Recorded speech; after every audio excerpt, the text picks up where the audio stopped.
Hi, Foreign. Hello, sir. To begin, could you introduce yourself in a few sentences, please?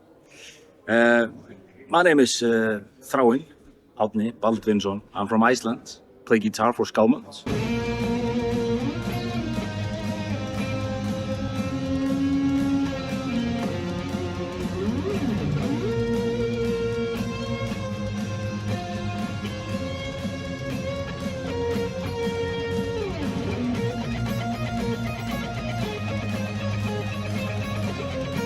When I'm not touring with Skálmöld, I have my own music school, which I teach and make sure other teachers are teaching music. So music all day for me, which is nice. How did you discover the guitar? I think there's a lot of music when I was growing up. There was just music everywhere. And I had, like, my mom played guitar, my grandmother played guitar, and a lot of uncles and, so a lot of people around me. I wanted to play drums and bass, but one of my uncles said, no, you try the guitar. And it just fitted me very well. I understood it. So me and guitar have been like probably, I started playing when I started playing seriously probably 10, 11, and 12, 13 I was just all in. So yeah. Do you remember the first riff you liked? Yes, I actually remember the first riff I wrote, yes. And I still think it's pretty good, but it's very naive. And I also remember the first chords I could play, like playing a guitar chord, going for the next one and next one and next one. So yeah, good memories around that stuff. But yes, writing the first riff is actually one of the... I was so lucky I had a good music teacher in school. Not teaching me like guitar, but just music. And he would always say you have to write music and enjoy playing every instrument, even though you don't know them. Just try playing. And that was the best lesson ever. So just take a guitar and try to write something, or a piano, just try to write something. And that's amazing. I'm very lucky in that sense. How did you meet the other member of Skalmold? Me and Björgvin, the singer, are actually related. We are family, so we've known each other for years. And I also know I've also known Sniper, bass player, since we were like 8 years old or something like that. But Jónkgeir, our drummer, I meet him when we are starting like music college or university. I'm not sure how to say it. We are like 16, 17 years old. So we've been friends ever since. We just met and started playing together, and he's my favorite ever drummer and a good friend. Jónkgeir. You know Jónkgeir. Yeah. Yeah, the only one I had met Baldur, but the only one I had never met before the first Skálmöld practice was Gunnar, the keyboard player. I'd never talked to him. I didn't know who he was. So all of a sudden in the practice we have the mighty Gunnar on the keyboards. It was a lot of fun. How did you see Skalmold evolving musically since your debut? Good question. Good question. Thank you. When I listen to the albums, I think they are different, very different, but still elements of, it's Skalmold, kind of know, but we have not tried to go in a direction deliberately, we should go in that direction or we should go this direction. But we always talk, when we do a new album, we always talk like, should we do this or should we do that? But it always takes a life on its own, and this just moves. And I think it moves with us getting older. Everything we like, everything we enjoy goes into the music, but I don't think we are doing anything new.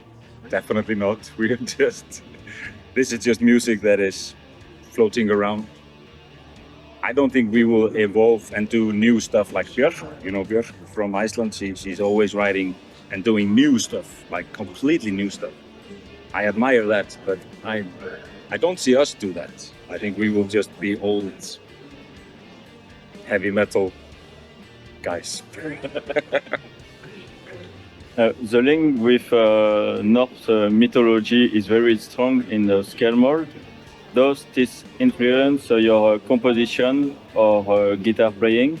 Of course, I think we grew up with the mythology, not only in school, but just like everywhere. You go to you see a mountain and it's called something from the mythology, or a river that is called something from the mythology. So you have always questions like, "Hey, mom, where's this from?"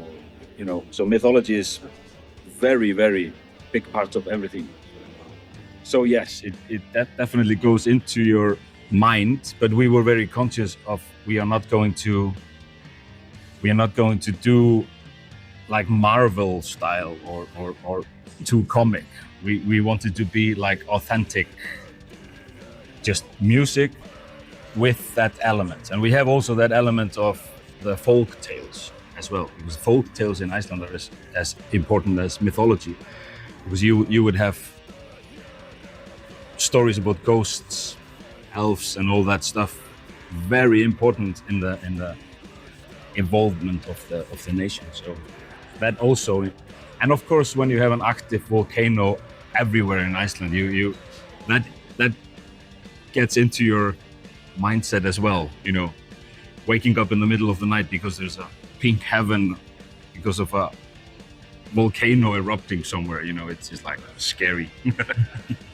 You played with the Iceland Symphony Orchestra. What do you take away from this experience? Another good question. Oh, when we did it the first time in 2013, for me personally, seeing all the fantastic players, violin players and stuff, I was just like, ooh, how do you practice? How do you get prepared for stuff? And I was learning, watching, and so it's a huge honor to be able to being asked to play with them. And also I think it's one of the best things that has happened to us, because everywhere we go in Europe, everybody is saying, oh, you played with the symphony. So it's like our name cards. It's like, you know what I mean? Everybody knows about it. So this is one of the best things that happened to us. Definitely. okay. Is there a Skálmöld riff or a solo you are particularly proud of? Well, funny you ask that, because we were talking yesterday about a song called Hemd from the first album. And actually the singer from Sólstafir is a guest on that album singing in that song. And that is on our first album. And I remember when I wrote it many years before, and I brought it to practice with Skálmöld.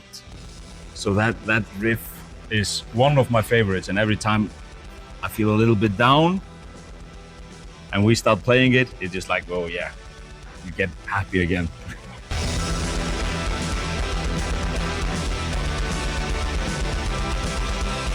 Yeah. Today you share the stage with Sólstafir. What does this band represent for you, and did they influence your learning of metal? I think Sólstafir is, for us, like the leaders, because they were touring. They probably had 10 years before we started touring. They were touring Europe for 10 years. So I talked to the guys before we started touring, like, okay, what to do and what not to do. So we are learning from them. They are our kind of,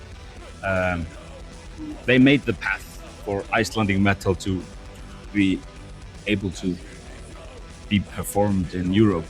I mean, Icelandic band touring in Europe, it's crazy. But Sólstafir did it. They were the first band, Icelandic band, to do that.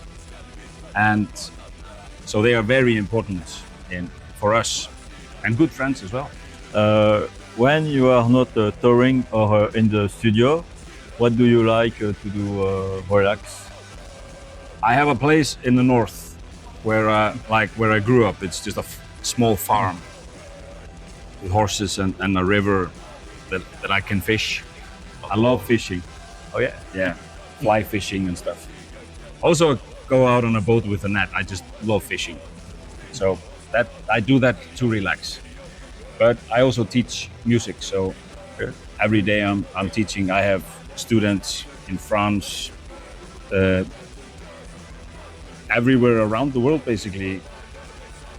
At some point or another, students that are buying lessons online. So, yeah, it's fantastic to be able to wake up at home and like my daughters go to school and I have coffee and listen to music and then I practice guitar and then I teach guitar, and when I have time I go for fishing. I mean, I also love going just outside in the nature. Turn this off the phone and just sit there, and it's kind of like a meditation. And another thing, because my hearing, I always have constant noise in my ears because of too much noise through the ears. I'm old. That's so. Well, it's true. One of my favorite things is to just like sit next to a waterfall or something, because it just calms you down, and the noise in the ears, it just disappears. So you recharge the batteries. Oh, I love that. Just go outside in the nature. I saw you have a Captain Haddock tattoo. Yes. And also this one. Oh, Yeah. the heck? And Lucky Luke. He's one of my favorite. This is one of them. Yeah. But Captain Haddock, sorry. Yeah. you had a Oh question. no, no problem.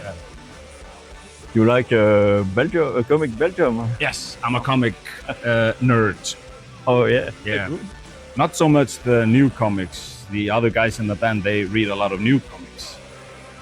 I go for the old stuff. Love it. So being in Belgium, I remember the first time I was in Belgium, I was like, oh, this is Tintin land. And I was only talking about Tintin land. So, yeah. What do you like about Captain Haddock? Well, I kind of relate to him because he has a temper, but he's a nice guy. He wants to be a good guy. But when there are a lot of idiots around him, and we, of course, we should be nice when idiots are around. We should just like, okay, idiots are there. But Captain Haddock sometimes explodes, and I think that it's funny to read about it. He's very important in that sense. You get you release that tension of anger through Mr. Haddock, Captain Haddock. So you don't explode when you meet idiots outside yourself, you know. Yeah. So that's why everybody should have a picture of or a video of Haddock screaming at someone, so that you don't do that when you meet idiots. That makes sense? It's all about fun, but you should always be nice. But you get that, okay, I live this through Haddock, you know. He's one of my favorites. Good. And it's a good picture of him. Yes. Yeah. It's the final question. Okay. Can you tell us about one of your musical guilty pleasure? I honestly don't have a guilty pleasure, because I just if music is good, and if I like music, it's not guilty pleasure. But a lot of people make fun of me when I say I like 80s pop music from Germany or something, which I do like. I love 80s pop music, but it's not guilty pleasure. It's if you like it, it's just like that. You like it, and that's okay. Thank you, Brian. Thank you. Looking forward to meeting you again, guys. Jeder Leiden, was auf ihr Tag